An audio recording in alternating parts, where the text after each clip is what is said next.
Today is February 17th, and whether you're watching this live or the replay, welcome, welcome, welcome. I'm so glad you're here. Getting ready to go for a hike in a little while.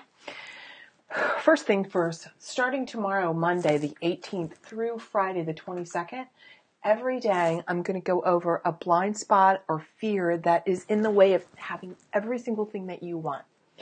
And you're going to want to listen to these videos over and over and over again, because we're going to talk about the things that over the last 20 plus years I've seen repeatedly with women, and sometimes, of course, even with myself, about what's in the way, what are our fears, what happens when we screw ourselves over, and what about stop dicking around, go for it.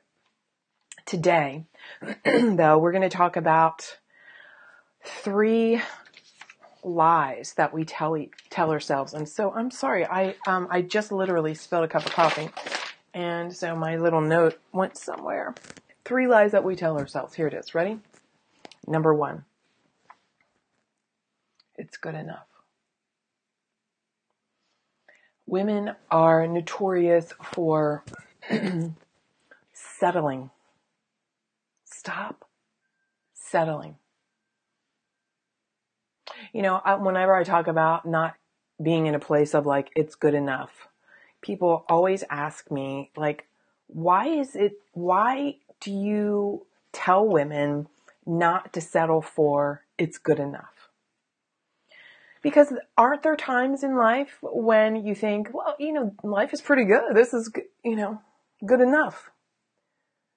When you have that drive inside, when you have that desire, when you have a want, when you have a pull for more, for a different dream, for a different body, for a different relationship, for a different home, a different income, when you have that pull, then it's not good enough where you are, is it? No.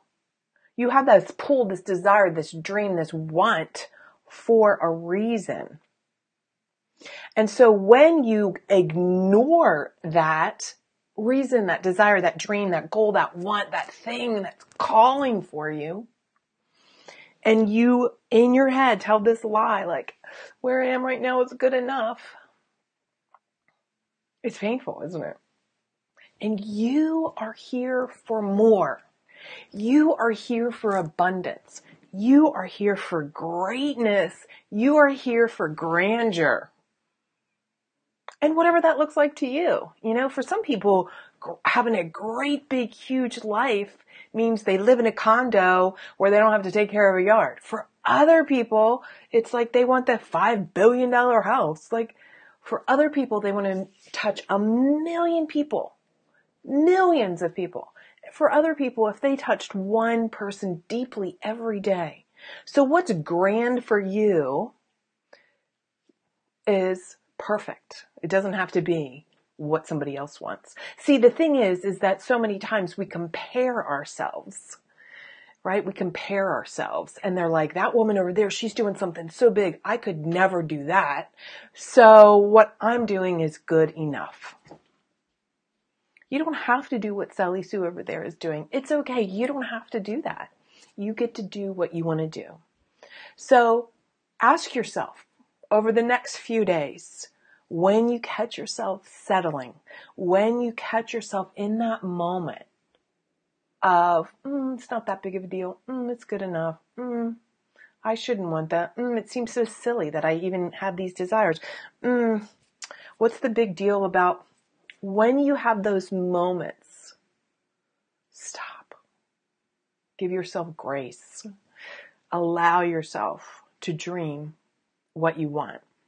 And then go for it. Like your freaking hair is on fire. Life is short. The regret-proof life is all about going for it so that you don't regret the inaction that you took. The inaction that you took or failed to take. Because an action that you took, right? The non-action. Number 2, I'm a fraud. This is a lie we tell ourselves so often. So many women tell ourselves. And whether you're watching the replay or watching live, pop in the comment sections. Yes, my friend has said to me before they feel like a fraud or an imposter. If you've ever experienced the imposter syndrome, if you've ever experienced that moment like, I feel like a fake, I feel like a fraud. Who am I to do this? Who am I? That imposter syndrome is that like gnat in your ear. That gnat in your ear. Here's a way to combat that. I want you to sit down and recognize that, your thinking is the thing that's going to help you or not have everything that you want. A thought is just fleeting words that impact how you're feeling. It's not always fact. It's not always truth. Your thinking is not always truth. So when you have those moments of feeling like a fraud, of feeling like an imposter, sit down and get real with yourself. Like, get into reality. Write everything down. Like, for example, who am I to tell people how to run a business? Who am I to support women in overcoming, their mental fears, the shit that's in the way that's keeping them, that's holding them back? Oh my God, because I still have fears, so should I be telling people how to do it? Okay. Those can be all those thoughts that are just floating through your mind. So when you have those moments, sit down and get into facts. What are the facts? The facts are, I've been a psychotherapist and a coach for years. The facts are, when I work with clients, they have, revolutionary, massive evolutionary explosion in who they are as women and how much money they make and then how much free time they have.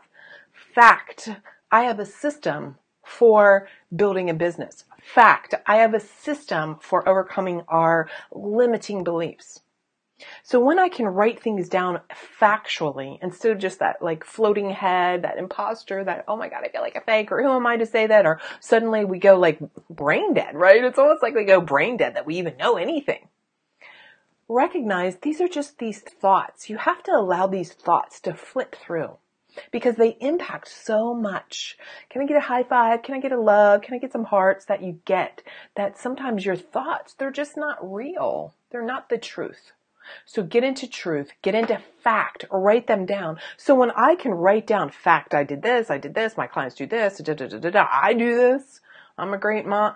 When I can write down the facts and then just keep it on a Post-it right next to your desk so that when those moments happen, or when maybe you're growing, or when you're evolving, or when you're expanding your business, or maybe you're showing up for a Facebook Live, or maybe you're doing a live speaking gig, which I teach my clients how to do and are super successful and make tons of money doing that.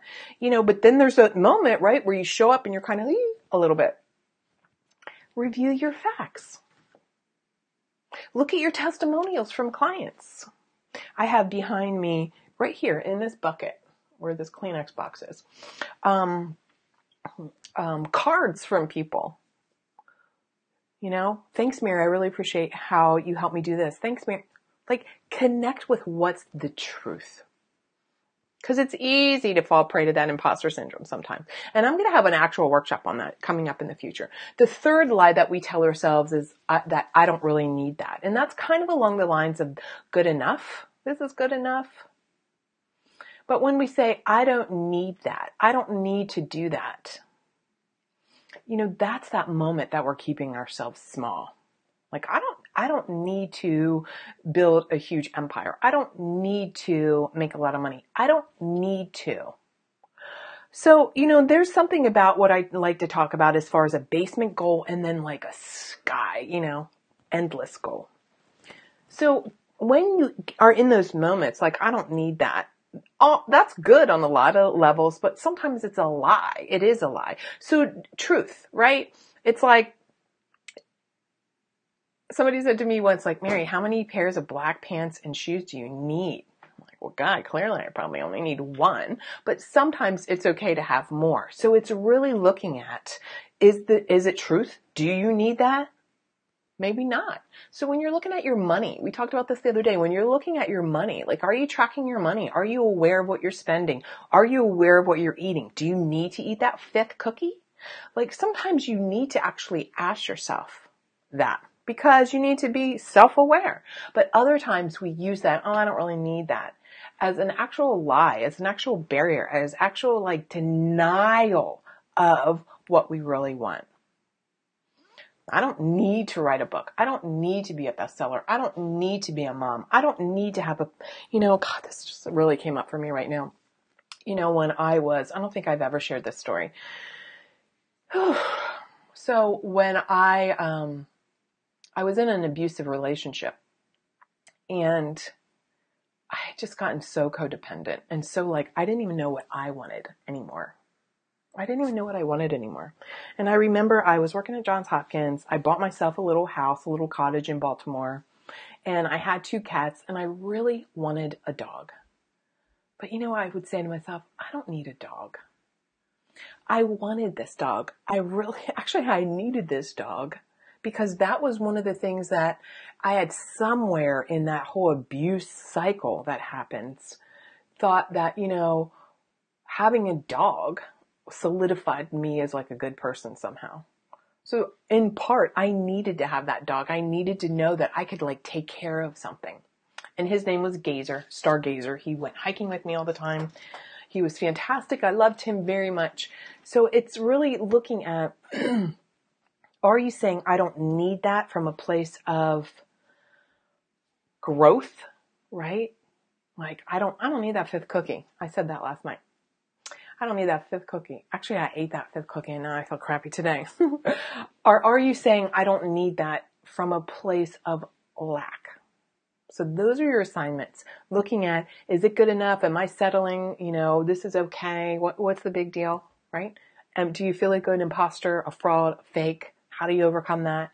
And then third is looking at, when you say things like, I don't really need that, is that a good place? I don't need that cookie. I don't need to spend that money. Have you ever gone to Target and you got a whole big old basket full of shit and then you what? I really realized I don't need this.